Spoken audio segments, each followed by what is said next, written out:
When your movie is called an angel match, expectations are literally sky high. Can two angels save the holiday love and their jobs? Well, I'm Eric, and I've watched every Hallmark Christmas movie since 2018, the good, the bad, and even the ugly. And we're going to see if a Christmas angel match earns its wings or needs a holiday miracle.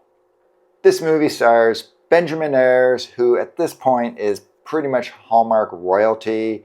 He's charming, he's good looking, he's got Romance University. Everyone just loves him.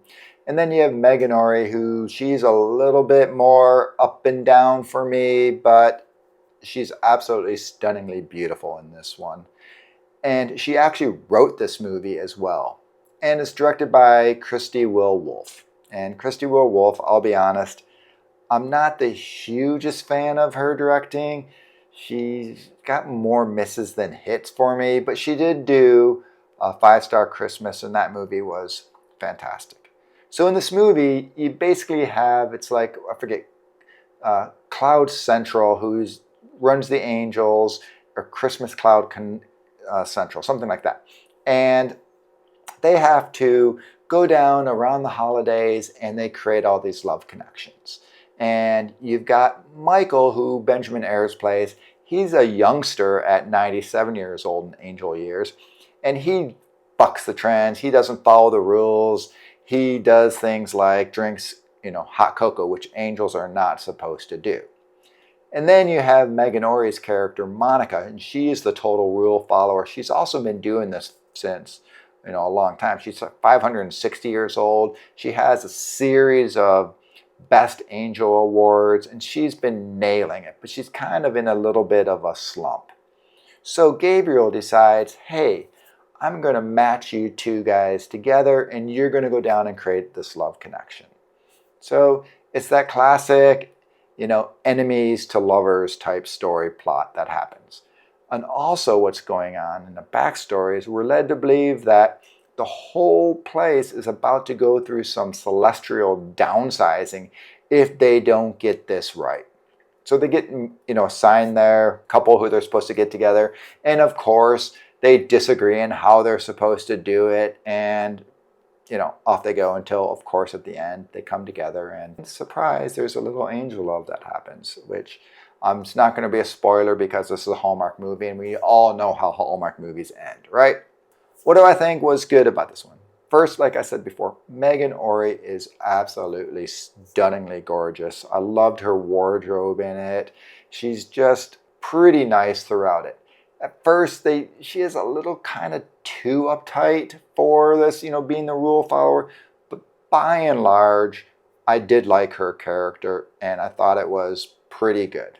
Michael, on the other hand, Benjamin Ayres, he's charming, right? That's what we want to see. We want to see a little mischievous but charming, and that's what this role was supposed to be. But in the first, I'll just say at least half, I thought he came across as more snarky, a little bit actually mean to Monica as they get paired up, and I didn't quite like it. He could have done it in a charming sort of fun way, but he just seemed to be more mean to her. And I didn't really like that. And this is not the way to use Benjamin Ayres. And for some reason, too, he had like this little, here I am with my scruff, right? But I thought being the angel, they should have him be kind of more clean cut, a little more celestial looking. But, hey, that's me. The other thing that I really liked, and oh my gosh, I loved her. I don't know who she is because she's not listed in IMDb right now. But Daisy, who is the love interest that they were supposed to pair together, she was delightful. Just fun, nice, really loved her personality. She was absolutely great. I definitely want to see her in more Hallmark down the road. All in all, the friends to lover story, that trope, it's a hard one to get right because you have these two characters who just are, butting heads, not getting along. I don't like you, you don't like me. And then all of a sudden they flip. And it's like, wait a minute, I like you. No, I like you. And we do get along. One of the things that just doesn't work is when it's abrupt. I don't like you, and all of a sudden, kaboom, we do. There's no sort of breaking down those walls, and that's what I found this movie was. It just, boom, jumped into there. And like I said, this is sort of what my thing I got with Christie Will Wolfe. I don't think she does a good job telling the story, progressing the characters, progressing this, from being two people who just don't get along, who are opposites, and slowly crumbling it and turning it into opposites attract. It just goes from angry, don't get along, I don't like the way you do it, you don't like the way I do it, to, oh, no, I actually do like you, and all that. So it just, for me, it didn't flow. I also thought, they're supposed to be going down and building this, couple and getting them together. We didn't get enough time with them. Daisy, she was absolutely delightful. I wanted more of her. She should have just been in there. We should have been able to really connect with these two and see why they belong together. They didn't do that. They just sort of threw it into you, and there you go. Hey, these are our people. We're assigned to them. We should have had more backstory to the two of them. Sure, they said, oh, Daisy's a descendant of Monica, had helped, generations of her family all fall in love, which is great. Love that backstory. But they should have done a little bit more in who's Daisy, who is, I forget what the guy's name is.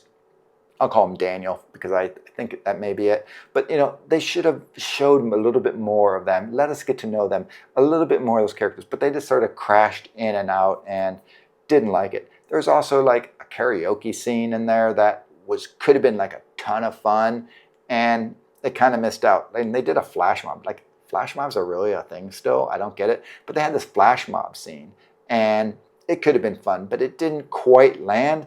And once again, I'm going to go back to the director. I just think he doesn't know how to tell a good story.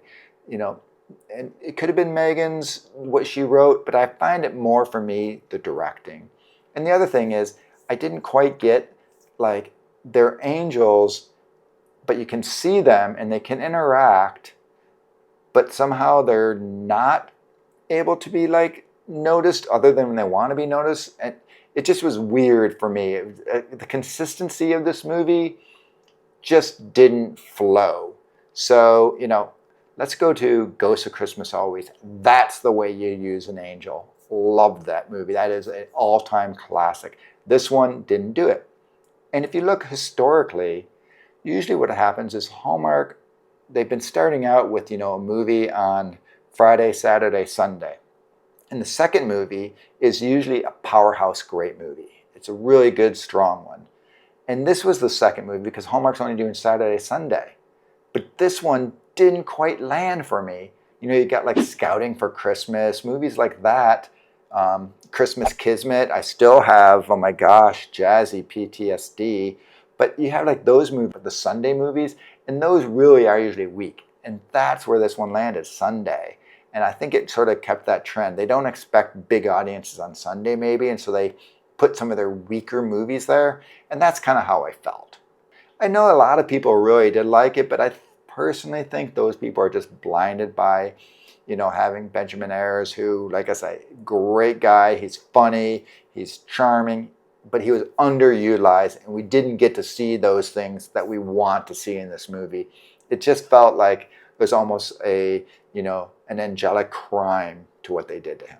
That's where I'm at on this one. Royal Montana Christmas surprised me, which was it a great movie? No, but I enjoyed it. I enjoyed my time. Whereas watching a Christmas Angel match, I can't say I really liked it. I wouldn't recommend someone to go out of their way and watch it. If it's on, sure, keep it on, but that's about where I land. I would love to hear what you think. Are you a huge Benjamin Ayres fan? Can he do no wrong? Do you own any Romance University gear? He's got some really cute stuff there. And then where do you stand on Meghan Ory? Are you kind of loving her from some of her older stuff, or are you kind of looking at her movies going, maybe not? There you have it. I'm Eric. I would love if you spread some holiday cheer and follow the channel and give a subscribe. That would be great. So until next time, happy holidays. This podcast was created by fans for fans and is not affiliated with or sponsored by Hallmark or the Hallmark Channel.